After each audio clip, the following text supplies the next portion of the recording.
झंडा भी लगाया है? बिल्कुल लगाया है। मैं भारतीय हूँ और मैं लगाऊंगी हमेशा सारी जिंदगी।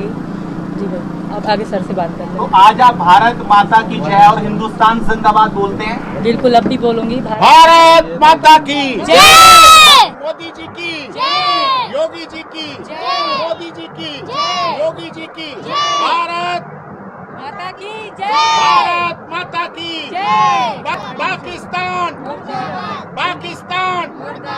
अस्सलाम वालेकुम नाज़रीन, एक नए वीडियो लेकर आया हूँ। बहुत ही अमेजिंग वीडियो लेकर आया हूँ। इस वीडियो को देखना पड़ेगा और इस वीडियो के बाद डॉक्टर जाकिर नाइक साहब का क्या राय है, उन्होंने कैसे एक्सप्लेन किया है, वो भी सब सुनना है। बस वीडियो से पहले छोटा सा रिक्वेस्ट है, अगर चैनल पर नए हो तो चैनल सब्सक्राइब करें। तो चलते हैं, वीडियो प्ले करते हैं। झंडा भी लगाया है? बिल्कुल लगाया है। मैं भारतीय हूँ और मैं लगाऊंगी हमेशा सारी जिंदगी। जी भाई, आप आगे सर से बात कर तो लें। आज आप भारत माता की जय और हिंदुस्तान जिंदाबाद बोलते हैं? बिल्कुल, अब भी बोलूंगी। भारत माता की जय, मोदी जी की जय, योगी जी की जय, मोदी जी की जय, योगी जी की जय, भारत माता की जय, भारत माता की जय, पाकिस्तान पाकिस्तान हिंदुस्तान जिंदाबाद हिंदुस्तान जिंदाबाद हिंदुस्तान जिंदाबाद।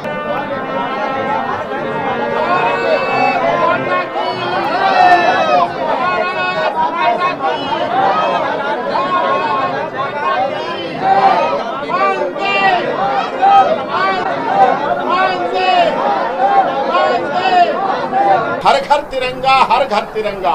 एक उद्देश्य आज यहाँ यह है कि सीमा वाइफ ऑफ सचिन मीना राष्ट्रीय ध्वज को अंगीकृत करते हुए अपने जीवन में जब तक ये सांस है, आखिरी सांस तक इस तिरंगे के साथ, भारत माता के साथ अपने जीवन को समर्पित करेंगी और जीवन माता की वंदे वंदे। ये मिट्टी में भी है मेरी माटी मेरा देश। इसके तहत सीमा ये पौधारोपण करेंगी और इसी तरह से और पौधे भी लगाए जाएंगे जो कि भारत की धरती पर पाकिस्तान से आई हुई हमारी नारी महिला वो कर रही है जिस समय। जय हे जय हे जय हे जय जय जय जय हे भारत माता की दोनों हाथ हाथों की मुट्ठी बांधकर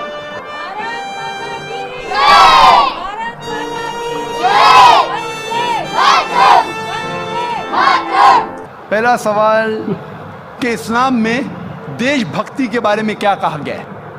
इस्लाम में कहा गया है कि सबसे पहले जो हमें बात मानना चाहिए वो हमारे खालिक की, बनाने वाले की, खुदा की, अल्लाह की सबसे पहले। अगर अल्लाह की बात से कोई दूसरी बात टकराती है तो उसे छोड़ देना चाहिए। जहाँ तक कि मैं हिंदुस्तानी हूँ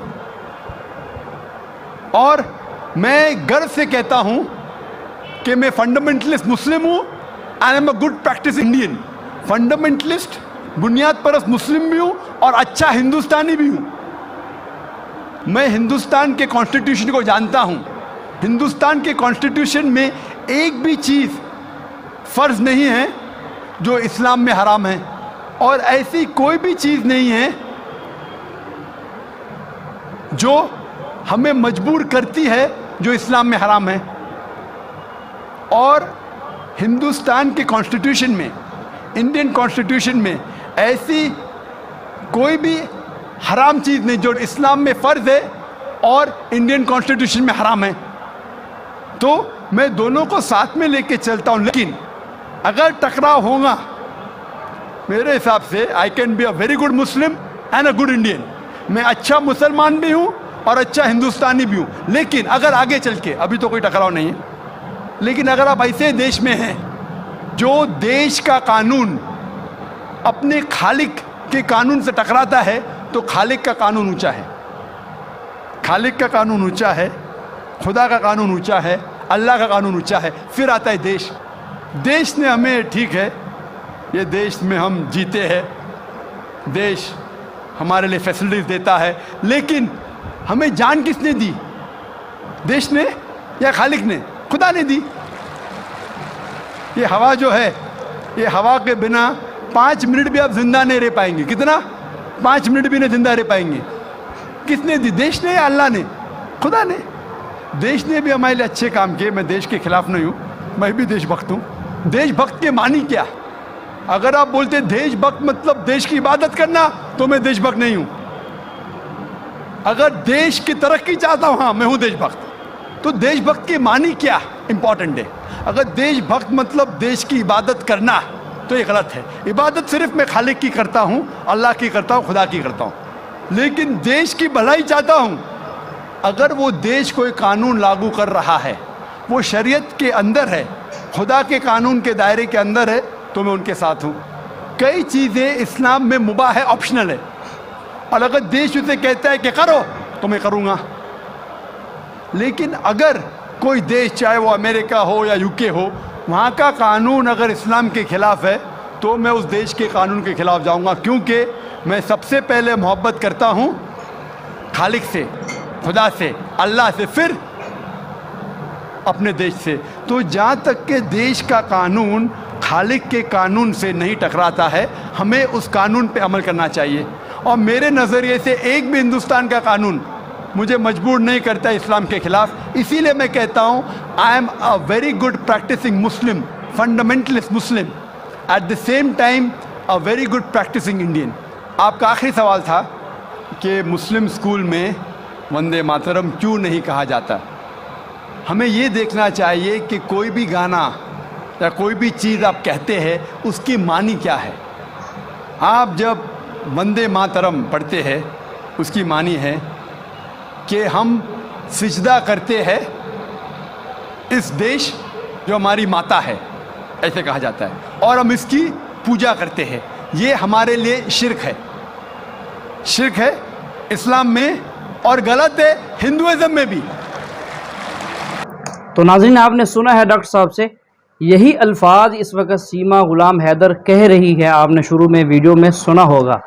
तो गोया कि वो शिर्क कर रही है, मुशरिक हो चुकी है, और उसने वैसे भी इस्लाम मज़हब को छोड़कर हिंदू मज़हब इख्तियार कर लिया है। तो गोया कि वो मुसलमान नहीं रही, इस वक्त वो गैर मुस्लिम हो चुकी है। तो चलिए सुनते हैं आगे डॉक्टर साहब क्या कहते हैं।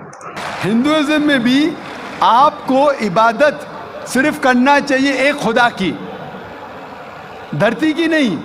तो हिंदुइज्म में भी गलत है, क्रिश्चियनिटी में भी गलत है, इस्लाम में ही गलत है। लेकिन आम हिंदू अपने मज़हब को नहीं जानते, अपनी मजहबी किताबें नहीं पढ़े हैं, इसीलिए कोई भी आप गाना गाते हैं, अगर उसके मानी खुदा के ख़िलाफ़ है, अल्लाह सुब्हाना व तआला के ख़िलाफ़ है, भगवान के ख़िलाफ़ है, तो ऐसा गाना गाना गलत है। आपने मुझे शुरुआत में नमस्ते कहा। नमस्ते, नमस्ते के क्या मानी है भाई साहब, आप बोल सकते हैं? नहीं पता क्या मानी है? माइक्रोफोन ऑन कीजिए ज़रा भाई साहब का। नमस्ते मतलब मैं सर झुका के मैं आपको नमन करता हूँ। हाँ, सर झुका के आप मुझे नमन करता हूँ। नमन करता हूँ, सर झुका के। सर झुका के मुझे नमन करना शिर्क है, हराम है, प्रोहिबिटेड है। आप मेरे सामने भी सर नहीं झुका सकते, चाहे आप मुझसे मोहब्बत करते हैं, चाहे आप मेरी इज्जत करते हैं, फिर भी आप मेरे सामने सर नहीं झुका सकते। सर झुकाना चाहिए तो सिर्फ खुदा के सामने, अल्लाह के सामने, और मैं खुदा नहीं हूँ। आप जानते, आप मेरी इज्जत कर सकते हैं, मेरी बात जो मैं कहता हूँ उसके ऊपर अमल कर सकते हैं, लेकिन आप मेरे सामने सर नहीं झुका सकते। इसीलिए मैं जवाब में आपको कहूँगा अस्सलामु अलैकुम, आप पे सलामती हो, आप पे सलामती हो। आप समझे ना, मैं आपके सामने झुक नहीं सकता हूँ। ये सिर झुकेगा तो सिर्फ अल्लाह के सामने, सिर्फ खुदा के सामने। तो आपने बड़प्पन में मुझे कहा, लेकिन अगर गलत चीज़ कहा तो मैं वापस से जवाब नहीं दे सकता हूँ, क्योंकि मैं जानता हूँ जो लोग नहीं जानते वो ऐसे हरकत कर सकते हैं। मिसाल के तौर पे 1 महीना पहले मैं जब बॉम्बे एयरपोर्ट पे था, तो एक औरत, हिंदू खातून, मुझे पूछी कि आप डॉक्टर जाकिर नाइक है? आयु डॉक्टर जाकिर नाइक? मैंने कहा जी। ओ, मैं आपका रोज़ प्रोग्राम देखती हूँ, मैं दुबई से 25 साल के बाद बम्बई में आ रही हूँ, 25 साल के बाद हिंदुस्तान में आ रही हूँ। उसके सिर पे टीका था, हिंदू औरत थी, बोलती मैं आपके प्रोग्राम देखती हूँ और बहुत अल्हम्दुलिल्लाह तारीफ़ करने लगी। सारी तारीफ़ अल्लाह की है, मैं कुछ भी नहीं हूँ। और फिर कहने लगी कि मैं तुम्हारे पैर छूना चाहती हूँ। मैंने कहा कि ये गलत है, शिर्क है। तो बोले क्यों? वही जवाब मैंने दिया, आप जो भी कहो मैं आपकी बात मानूंगी। तो मैंने कहा आप कुरान मजीद पढ़िए, कुरान मजीद पढ़िए और इसके ऊपर अमल कीजिए। और मैंने तकरीर की है similarities between Islam and Hinduism, Islam और हिंदुइज्म में यकसानियत, और साबित किया है कि हिंदुइज्म में भी लिखा है कि आप सिर्फ एक ईश्वर की इबादत करना चाहिए, जितने ऋषि आने वाले उनमें मानना चाहिए, और मोहम्मद सल्लल्लाहु अलैहि वसल्लम में भी। तो आपको अगर कुरान और वेदा पे अमल करना चाहिए जो यकसा है, आपको एक खुदा में मानना पड़ेगा और आखिरी पैगंबर मोहम्मद सल्लल्लाहु अलैहि वसल्लम पर। आपका और एक सवाल था कि हिंदी क्यों नहीं पढ़ाई जाती है, हिंदी मुस्लिम स्कूल में क्यों नहीं पढ़ाई जाती है? कुछ स्कूल में हो सकता है, लेकिन मेरे हिसाब से अक्सर स्कूल में हिंदुस्तान में हिंदी पढ़ाई जाती। जो स्कूल मैंने कायम किया हूँ, इस्लामिक इंटरनेशनल स्कूल, उसमें भी हिंदी पढ़ाई जाती है। ना ही हिंदी, मराठी भी, जो हमारे स्टेट लैंग्वेज है, हम पढ़ाते हैं, जोर देते हैं अंग्रेजी और अरबी पर। नंबर 1 अंग्रेजी अरबी, फिर उर्दू, हिंदी, मराठी, आगे चल के संस्कृत भी सिखाएंगे, संस्कृत भी, ताकि हिंदुस्तानी लोग जितने मज़ाहिब इस देश में हैं उसको समझे। मैं गवर्नमेंट से कहता हूं कि हिंदुस्तान में संस्कृत आम करो। संस्कृत आम करेंगे तो लोग वेदा पढ़ेंगे, पढ़ने के बाद हक के तरफ आएंगे और हिंदू मुस्लिम एक हो जाएंगे। हिंदी तो छोड़ो, संस्कृत, क्योंकि वेद संस्कृत में, हिंदी में नहीं है। हिंदू की ज़बान है संस्कृत। और मैंने तकरीर की है हिंदुइज्म और इस्लाम में यकसानियत, लेकिन आम हिंदू अपनी मजहबी किताब पढ़ा ही नहीं तो क्या जानेगा। तो मैं संस्कृत कोट करता हूँ, फिर तर्जुमा करता हूँ और कहता हूँ कि आपको अगर लगता है कि मैं कुछ गलत कह रहा हूँ। तो नाज़रीन, वीडियो सब आप भाई बहनों ने देखा, बहुत ही अमेजिंग वीडियो थी, बहुत ही इंटरेस्टिंग। डॉक्टर जाकिर नाइक साहब ने कैसे एक्सप्लेन किया था। तो इस तरह खूबसूरत वीडियो के लिए इस चैनल को ज़रूर सब्सक्राइब करें एंड बेल आइकन को भी दबाइए, वीडियो लाजमी शेयर कीजिए। तब तक के लिए अल्लाह हाफिज़।